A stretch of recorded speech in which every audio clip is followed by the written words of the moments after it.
You're listening to the Support Report with Be Present, where we share real stories from young adults and how support changed their lives. Hey, you. Thanks for tuning in to another episode of the Support Report. We are Be Present. I am your host, Justin Peters, and joining me today is my good friend, Shannon Burrows. Shannon is a 3-year breast cancer survivor and now works as a cancer exercise specialist. Shannon, welcome to the podcast. Thank you. Thank you so much for having me. I'm really excited to be able to chat with you and share my knowledge and be able to help any of your other listeners and supporters as well. Yeah. So thanks for having me. I want to kick things off and tell you happy early birthday. Tomorrow's your birthday, correct? It is. Thank you. What a past year for you. Things probably started out a little unexpectedly with COVID, but I heard you call yourself Silver Lining Shannon before. So what was the silver lining for you this last year? So like you mentioned, I'm a cancer exercise specialist. So I'm a fitness professional for probably about 5 years. And I was working in a fitness studio. And throughout my cancer journey, I didn't really know how I was honestly going to get back to doing my job or even get through my own recovery, which is how I became certified as a cancer exercise specialist. So I was like, well, in order for me to do my job, I better figure out how I'm going to make lemons out of this. And I did. I became certified as a cancer exercise specialist. And then I went back into the gyms, and then COVID happened. And meanwhile, I'd been thinking for probably a good 6 to 8 months. And I was like, I didn't really feel fulfilled enough. Like I was only being able to help so many people locally. And how could I take this to be more global, to help more survivors?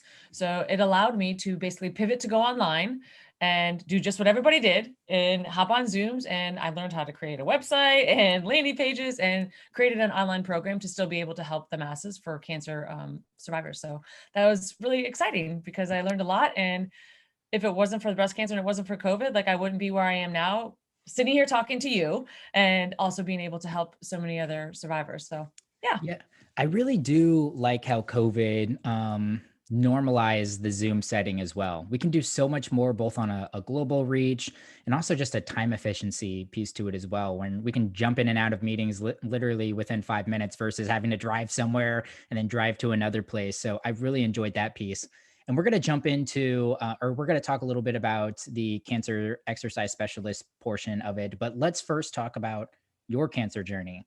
So things started out with what seemed like a normal orthopedic check-in with some tennis elbow. And how did that turn into a breast cancer diagnosis? Crazy, right? So yeah, I was 45 and, obviously working out a lot. I get injuries, ailments or whatever. And 45, it's not like I'm like 20s anymore. So yeah, I went in to get a cortisone shot. And the doctor was like, you have some really high blood pressure. I was like, oh, it's probably white coat syndrome. Like, whatever, like, just give me my shot. Like, I feel horrible. And so then I thought about it and I was like, oh, is this concerning? Because I felt my symptoms were feeling like I had high blood pressure and it was making me anxious. So it was like the rat race of, you having high blood pressure, then you're having anxiety, then I'm having anxiety, which was raising my blood pressure. And then I was like, oh my God, what is wrong with me? Like, this feeling is not going away. So it was like a day, another day, and another day. Finally, 6 days of feeling like that, I was like, something's not right. I was like, I need to go to the doctor and see what's happening. Well, thanks to our wonderful insurance, I try to get an appointment with my insurance or my doctor's office. And they're like, well, you're new and we haven't seen the doctor yet. So we can't see you for another month. I'm like, I'm going to stroke out by then. So anyway, I called my husband and he got me into his position literally within like 20 minutes. But TMI, it was at a point in my cycle that I was like, oh, maybe my hormones are fluctuating and I am 45 years old. So let me just go into the doctor and make sure I ask about my hormones before we get into anything else. Well, sure enough, I get into the doctor and my blood pressure was 170 over 130.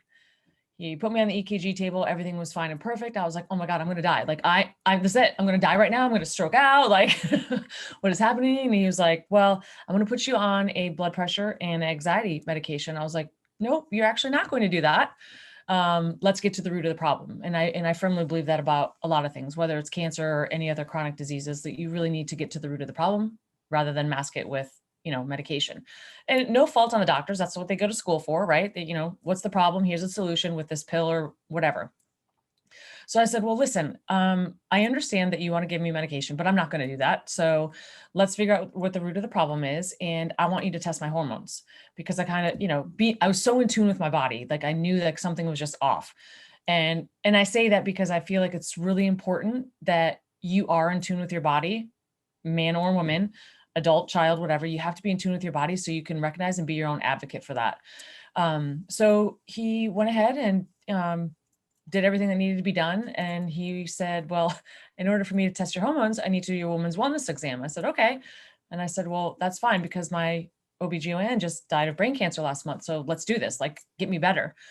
And he said, okay, well, in this, procedure, everything we need to go through, like, when's the last time you had a mammogram? I was like, I don't know, whenever I just had my mammogram.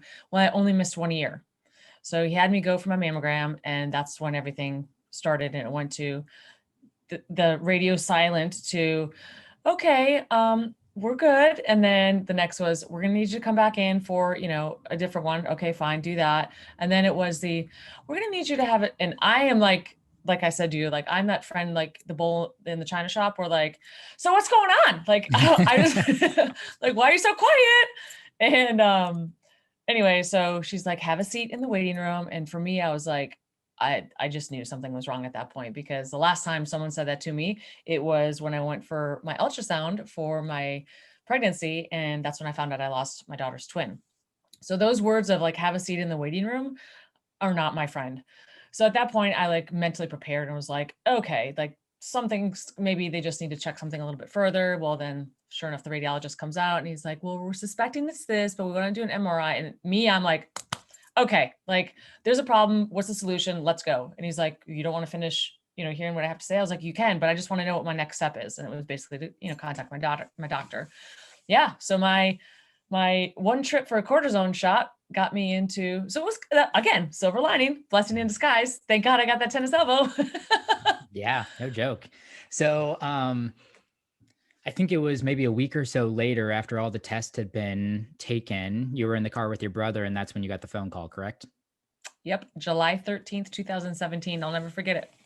So I know exactly where I was driving, and I'm sure, your listeners and you can relate to, like, if anything like traumatic happens, where you were, what you were wearing, who you were with, like probably what you ate for your last meal kind of thing. Mm-hmm. And he had just flown into town because my dad's 75th birthday was the next day. So we were going over there to surprise him. And I say over there, meaning the other coast in Florida. And yeah, he was in the car with me, and we dropped my daughter off at gymnastics. We're driving down the street, and the radiologist literally called, not even asking like, can you talk right now? Are you driving? Like nothing, just was like, yeah, this is, Dr. So-and-so, blah, blah, blah.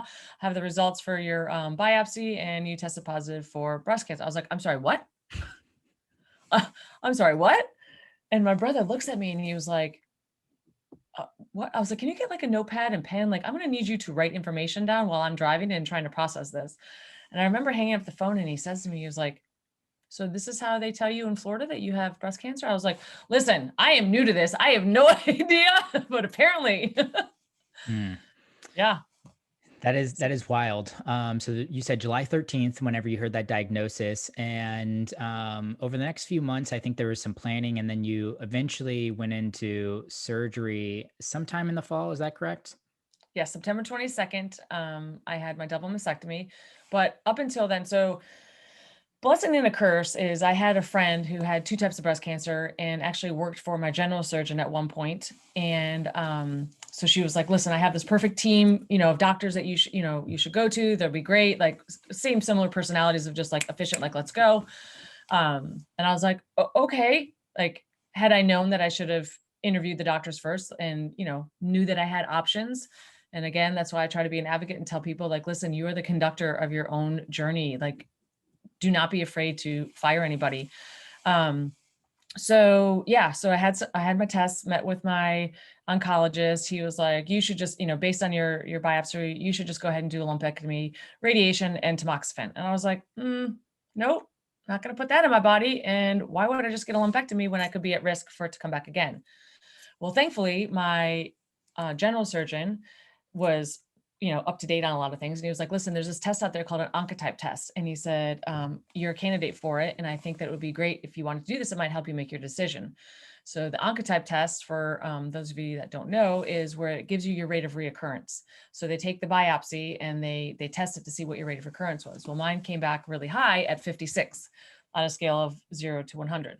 So I said, well, that's my decision maker right there. Like, I was not interested in going through this scare again or anything like that. So I opted to do the double mastectomy with no radiation, no tamoxifen. And my oncologist said, oh, if that's the route you're going to go, he's like, we're done. I was like, oh, we're done here. You're done with my $40 copays. And he was like, yep. And I was like, wow. Okay. No, like, you should follow up with an oncologist again or anything like that. So that was really bizarre. So I went with the double mastectomy based on my Oncotype score. So that's essentially saying that you have a 56% chance of this breast cancer coming back, correct? Yep. Okay. Yep. Makes sense. And how did you know? I mean, you come from a background of exercise science, and with that, some nutrition and understanding of the body. So I'm assuming in terms of medicine and, things like that, you had a little bit of intuition on some questions to ask. But what were some questions, maybe a two-part question, what were some of the questions that you did ask? And what were some questions that you wish you would have asked in that moment? That's a really good two questions.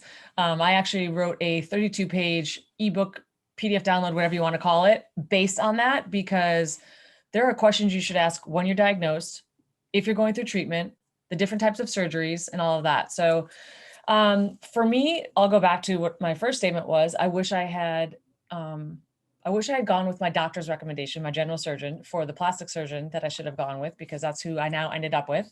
So I wish I would have asked more questions. I did ask a lot of questions to my general surgeon. And one important question I did ask that I think is really important is you want to make sure you have a good communication relationship with your doctors. Make sure that they are open to you doing your own research and then bringing it back to them to discuss. I think that's really important to have that open communication, because again, they go to school for, here's your symptoms, this is the procedure or the medicine, whatever. But, with the way things are now and like how far things have come, like there's so many different things, like, the integrative, the holistic, the, taking the different approaches, the pros and cons of this surgery versus that surgery. And so the question I asked my general surgeon was, if I was your wife or your daughter, what would you recommend? And it was without even a breath. And he said, double mastectomy. And I said, perfect. That we were on the same page then. So I felt really good about that. So that's really good. Makes sense. Surgery day, actually, outside of pink representing breast cancer, why were you wearing pink pants that day? It was Fun Pant Friday. So what is Fun Pant Friday and how did this come about? Fun Pant Friday is my jam, because in case you can't tell, I take fun very serious. I just think that it's so important to stay grounded, and I don't take life that serious. And I don't mean that in a sense of like, I'm like, all over the board. I just think fun is so important. Like smiling and laughing is so important. So Fun Pant Friday started, I don't know, maybe 10 years ago ish. Maybe, I don't know, like time, like especially with COVID, I'm like, I don't even know what day it is. Anyway, it literally came about with like a fun pair of palazzo pants, and a friend of mine used to sell them. So I would buy them like every week. And I now have a plethora of palazzo pants, but every Friday I would wear them because they were fun. They were happy. They made me feel good. And it was just, I don't know, it sounded good. Fun Pant Friday. So I hopped on my bathtub and I took some crazy, stupid pictures. And I post them on my social media, and my friends are like, oh my God, this is so great. I'm like, oh my God, really? I'm just like being silly. That's it. I was just being silly. And literally I brought that into everywhere I worked, and I made it like a thing, like it's Fun Pant Friday. And it was just like, yeah, it's Friday. Like, let's wear fun pants. And so now anytime I go into, now I never want to go back into a gym, but so I just created my palazzo pants, went into my workout pants, and now every Friday is Fun Pant Friday. So I've graduated from the bathtub to then I did a poll and made it silly of like, okay, so now what am I going to do? Like, this is getting kind of boring on my end, but whatever, I was making people happy, and that's all I cared about. And so then I did On Location for a bit. So then I was like, oh man, now every Friday I have to go find somewhere else to take a picture. Like, this is a lot of work. So now I've graduated to TikTok, which now I've been kicked off TikTok from my daughter because she's like, you're so embarrassing. So now I just go on Instagram and my reels and my personal stuff, and I just have fun. That's it. Just try to make it fun. People I are love like, that. I look forward to your Fun Paying Friday. It just makes me laugh. It makes me smile. And I know it's Friday. I'm like, good. The mission accomplished, right? Yeah, no, you are a bundle of energy and lots of positivity and fun. I enjoyed that a lot. Did you find it easy to maintain that level of positivity and fun throughout your treatment process and the surgery and post surgery? Yes. And I know there's going to be a lot of people that say, how do you do that? I don't get how you did. There's no way. You just had to have a face to it. No, I truly am. I'll be honest. I was in denial about everything up until the night before my surgery and the morning of. I legit was in denial. I stayed busy. I worked. I was like, okay, whatever, because there's such a big gap between all of my testing. And it's interesting because I talk to other survivors and I read some stories or comments or whatever. And it's like, I was diagnosed and boom, I was in surgery 2 days later. It's like, whoa, that's aggressive. Yeah. Because you have to allow yourself time to process everything. So I think from the beginning, from the diagnosis, because I was so focused on, surprising my dad and I didn't want to like ruin his weekend, I just kind of let it go to the side. Like I almost, again, like I was in denial. I was like, no, this isn't really real. Like, okay, well, whatever, they're going to get rid of it. Fast forward, that was July, August, September. Yeah. So like 2 months, basically. September 22nd was my double mastectomy. So really the night before, I taught that day. I taught 5 classes in the morning. It was all upbeat, high energy music. And I will say though, like I connect to music when I just want to jam out or I want to have a really good workout. Like I still throw on that mix. It's really kind of fun, but it brings me back to that day. And I call that like my last day of my old norm. But, anyway, so yeah, surgery, I stayed positive. I think only just because I didn't know what I didn't know. So I didn't really know what to worry about. And I know most people might be like, well, that's exactly why you should be worrying. But I was like, I try to focus on the things I can control, because if I go back to how I got in there with my high blood pressure, like that is a horrible feeling. So I want to mention that my breast cancer did come back 90% progesterone driven and 90% estrogen and 40% progesterone driven. And that is exactly why my blood pressure was as high as it was. So what does that mean? I don't understand. So the hormones, my cancer was hormone driven. So when your cycle is going through its cycle and your progesterone drops, it gives you that feeling of anxiety. So that anxiety was making me feel like I'm anxious. So that's why I was having high blood pressure. So it's kind of going hand in hand with one another. Gotcha. So literally it was the hormones affecting my body. So now when I have those feelings, I'm like, okay, here we go. Whereas before I'd have those feelings. I'm like, oh my God, I'm going to die. I'm going to stroke out. Like I'd get dizzy. Like I'd make myself freak out. And now I'm just like, okay, well, let's breathe through this. Like we're almost done. But anyway, so back to your question of staying positive. So I had my surgery and I went 6 days later, 5 or 6 days later for my follow-up to find out that the hospital lost my lymph node. This is such a crazy story. And I'm like, I'm sorry, what? How does that happen? How do you lose a lymph node? And my surgeon, who thankfully heads up the entire breast surgery center at this hospital, which I'm not going to name, my surgeon took the lymph node out, put it on the tray, and the person that was supposed to take it to pathology, I guess, forgot that step in her job. I'm not sure. So the way I envision it is this lymph node, which I envision a lymph node looking like a little mini scallop, if you'd like a visual in my head, and it's just in the trash. And I am the only case in the entire hospital this has ever happened to. And I'm happy to share the positive side about that afterwards. But anyway, so my doctor tells me that my lymph node is lost. And now I'm like, okay, well, who's responsible? Like, well, what do we do? And he's like, well, I'm 99%, sure it didn't spread to your lymph nodes. I'm like, well, that's great. If we're dealing with percentages here, I still have 1% left in my pocket. And I'm the one who has to, figure out, I just had to trust him. I had to trust him and be like, okay, if there was really a problem, like I would hope that you would tell me that, we should try this or do this or whatever. So at that point I was on a mission. So I was on a mission to, my mission has always been change the world one smile at a time. I've had that for years, but I truly feel like being diagnosed with breast cancer was my passion and my purpose colliding. Mhm. So now I was like, okay, well, I need to be an advocate. I need to let people know to be their own advocate for their health. I need to help them through their journey from diagnosis and beyond with exercise, nutrition and healthy living. And I need to make sure that this doesn't happen to anybody else in this hospital. So I did go to attorneys, couldn't follow through really with anything. The hospital said, they take care of everything. Oh, we'll make sure you come back for, pets. I'm like, what makes you think I want to come back there? So great things did come out of that. Like I said, I'll share with that afterwards. But so far I've fired my oncologist, and now 10 days later, I have 2 hematomas and necrosis of my right nipple. So I did do a nipple sparing double mastectomy to find out. I ended up in surgery again to do quote unquote cleanup, as my plastic surgeon said, which he ended up chopping off my nipple and didn't tell me, nor did he tell my husband, nor did he tell the nurses to say, hey, P.S., this is what I had to do. So I basically found out at 11 p.m. that night when I went to go clean my incisions and do my drain. So fired him. And I now have my most amazing magical plastic surgeon that I never want to go to anybody else in my entire life. Like, he's the best doctor. I'm telling you, he's worth flying here for.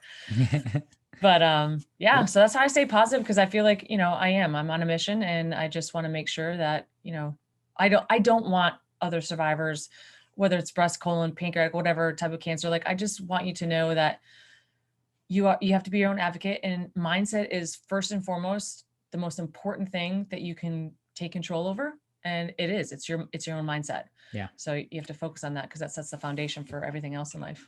Totally. I need a sip of water now. Yeah, go for it. I love that. So let's switch gears to support. First, how did your husband handle this entire situation?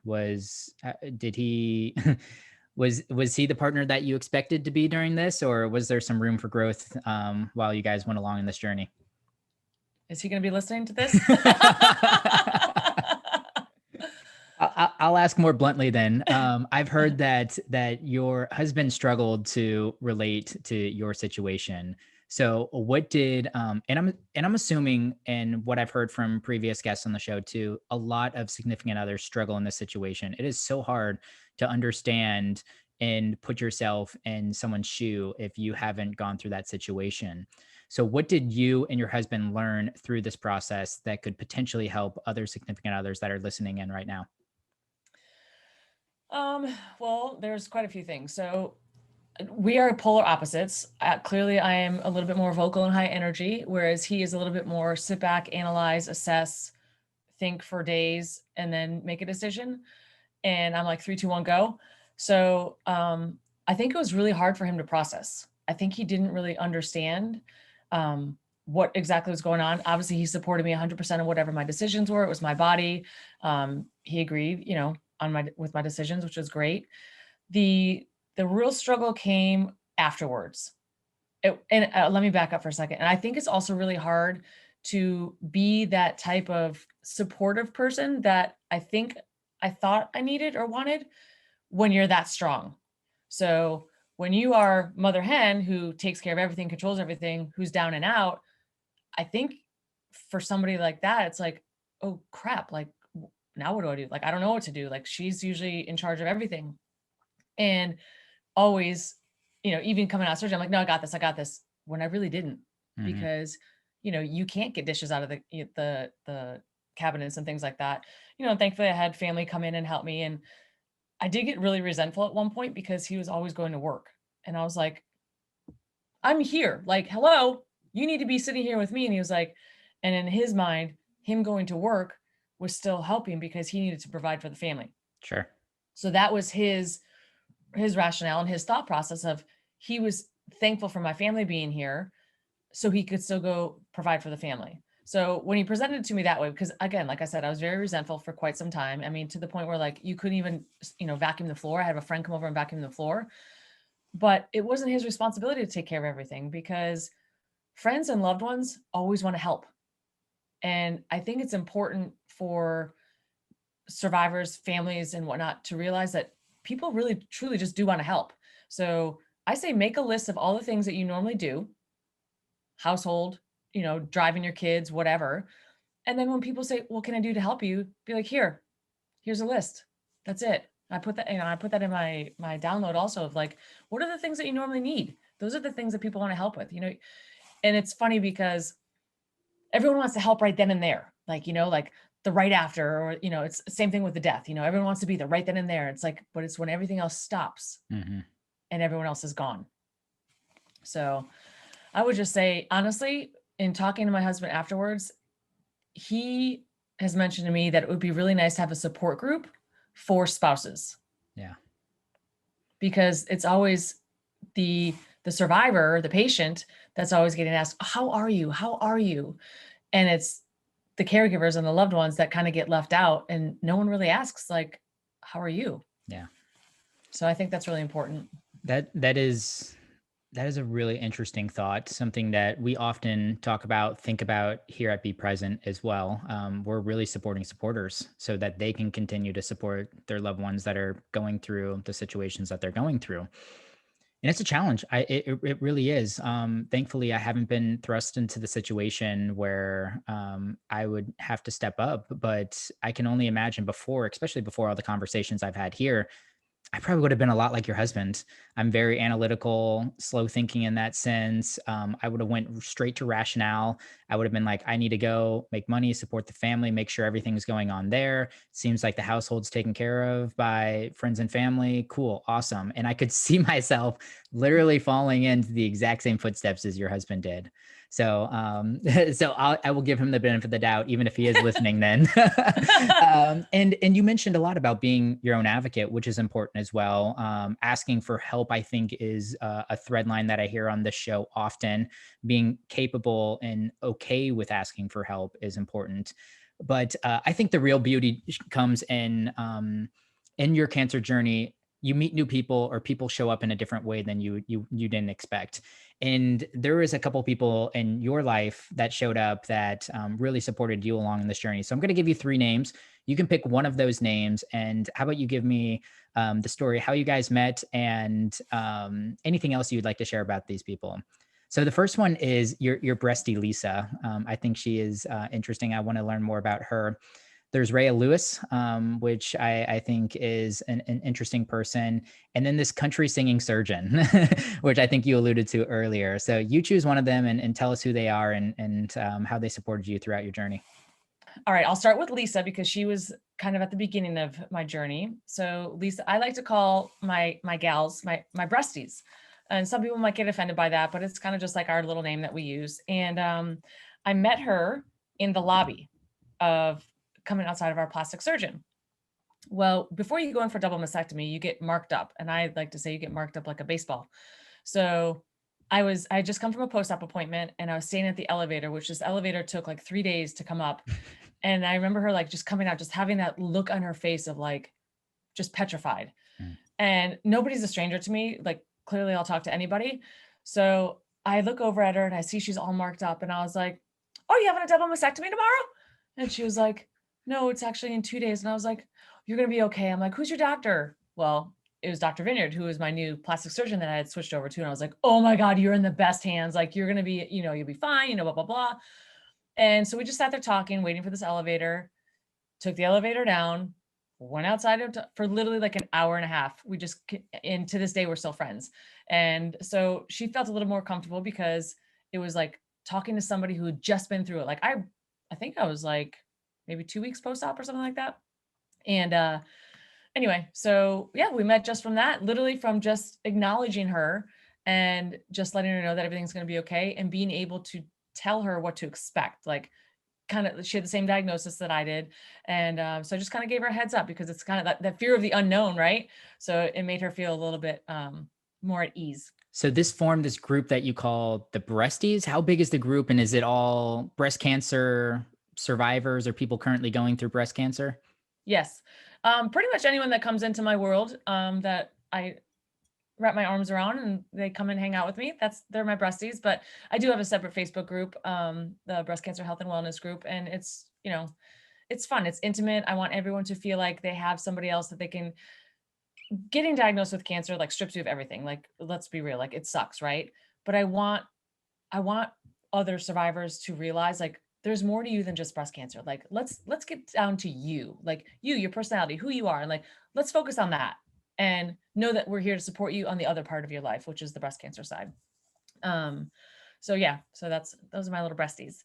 And the other person you said was Ria. Mhm.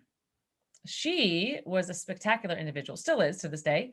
She changes lives for other breast cancer survivors by doing boudoir photography for them. So she likes to give a free session to them to really empower them and make them feel sensual and beautiful, like they are, not just. And for people who don't know what that is, can you briefly explain it?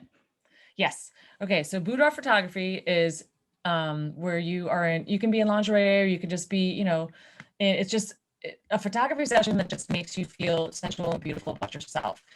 She does do lingerie. She does angel wing. She does all different types, like for somebody that's not, listen, I'm not a lingerie person. I am a throw my hair up in a ponytail, throw on some leggings kind of girl. Maybe I'll throw my Lily Pulitzer when I get fancy, but yeah, so lingerie was not in my wheelhouse whatsoever. So I did it. And you know what? I thought, well, I've been diagnosed with breast cancer. I've had my boobs chopped off. I have scars. Like, whatever, let's just do it.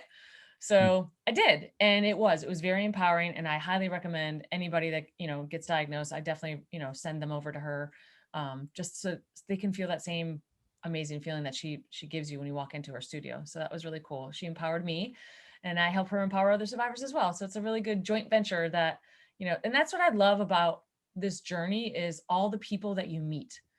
So back to Silver Line and Shannon, like I love, like, I truly believe like people come into your lives at certain times for certain reasons, and they exit at certain times for certain reasons. So and it's been kind of neat. It's been kind of cool. Yeah, no. And then you want to know about my plastic surgeon. Yeah, let's actually briefly talk about him too. Okay, water break. All right. Told you I fired my plastic surgeon originally. I ended up with Dr. Vineyard, who is my current plastic surgeon. And he was actually supposed to be my original one, but I believe that, you're part of the journey, right? So yeah, someone had said to me, oh, did you know that he sings country music in the OR? I was like, no, how would I know that? Like my second surgery was with my other doctor. So the anesthesiologist was like, I'm not going to put you under until you can hear him sing. So he and his nurse practitioner, Mary Louise, sing country music in the OR he calls them mermaids. We're his mermaids. So he's Vineyard Institute of Plastic Surgery, but he does like the mermaid tail thing. Anyway, it's like, it is a treat, really. He will ask requests or, just sing whatever they sing on top, and you go in, you get wheeled in, and they're singing, and they hold your hands while you go under. So you fall asleep to them serenading you. That's pretty cool. That's such a cool idea. I think his Instagram is Country Singing Surgeon, if anybody wants to go check him out. That's super awesome. So as we conclude this conversation, I want to give you an opportunity to tell us what you're doing as a cancer exercise specialist. Well, I have since taken my in-person training to online training. I've now created a online digital course for someone that's newly diagnosed or going through treatment or into recovery. Basic five modules of the things that you need to really focus on to get through your recovery, which is first and foremost mindset. Next, some exercise tips, some nutrition tips. The secret one is sleep, and the importance of community and support. And then I also do online, like 6-week programs, and I do one-on-one coaching to help them all online based on whatever their diagnosis is. Because what happens is people get a diagnosis, they go through treatment, they get tired, they feel like they shouldn't be doing anything. And that's actually when you actually should be doing stuff. And then you go through your surgeries and your recovery, and you think you can just go back to normal exercise routine regimen, and you actually are not supposed to be doing that. You need to focus on making sure you have at least a 90% range of motion before you even start doing any weight bearing exercises. And you need to focus on your range of motion and strengthening your back and stretching your chest, because you get those rounded shoulders with the double mastectomy. So there's a lot of things that go into programming or exercising that a lot of people don't really think about. They don't think about, okay, my body's just been under construction. I have had, this removed, that removed. God forbid if you had a tram flap, your stomach's been moved up to your breast. If you had a lat flap, your back has moved into your chest now. So there's a lot of factors that go into getting back into exercising. So I just want to make sure that I can educate, empower, and inspire other survivors to get back into a healthiest version of themselves. Yeah, and honestly, I didn't even think about the fact that you would need somebody specialized in this area versus just not the right verbiage, but an average Joe personal trainer, because of the all the different factors that a cancer survivor has at their disposal, and that a personal trainer probably doesn't A, know to ask, and B, know how to consider moving forward. So it's really cool what you're doing. And you also train future trainers, that Mhm. people that are interested in getting into this space. Yes. Yes, because I think it's really important. Again, my goal is to try to bridge the gap between the medical and the fitness community, because there is that gap. Usually people get done with treatment and they walk out the door, their medical team is like, yep, you're good to go. And it's like, now what? Now what? What can I do? What can I not do? So I think it's really important that other fitness professionals really understand the importance of knowing what to do when working with a cancer patient, whether it's breast cancer, any cancer for that matter, because you need to know what surgeries they had, what treatments they had, where their incisions are, to make sure that you're doing the proper exercise program for them. So if you go in and you're doing group exercise, I got news for you. They're not reading any of your forms, and sometimes people don't even acknowledge, let's say you had cancer 5 years ago. Okay. Did you tell that to anybody? No. So you have to be verbal. You have to, it's your health. You need to Mhm. share all that and disclose it all. Yeah.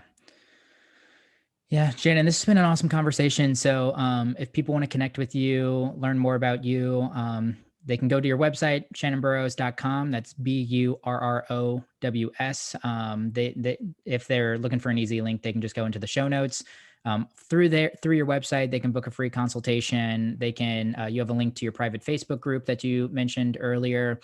You also have a link to your awesome podcast, Busting Out of Breast Cancer. So if people want to learn more about your journey and some of the people that supported you along your journey, and just get some more advice, support, encouragement, inspiration, I think it's a really cool podcast. I think you put out weekly shows, correct? Yes, every Wednesday. Awesome. Anywhere else that you'd like to direct people if they want to connect with you? That's probably the easiest. I mean, I'm on Facebook, I'm on Instagram, and I'm sure you'll have all that. You're in on the show TikTok notes. too. Yeah, I'm on TikTok. I'm only on there. I didn't find your TikTok actually, so maybe I'll have to go check it out. Are you regularly posting there, or your daughter has No. completely shut that off? No, listen, the only reason I ended up on TikTok is because during COVID and my daughter was nonstop on TikTok, and I was like, well, if you can't beat them, join them. And I was like, all right, let's do a Fun Pan Friday video together. So we did a couple, and then I was like, I don't even know how to use this. So she would do it all, and then she taught me real quick how to do it. And I was like, oh, that's enough. I don't need another app.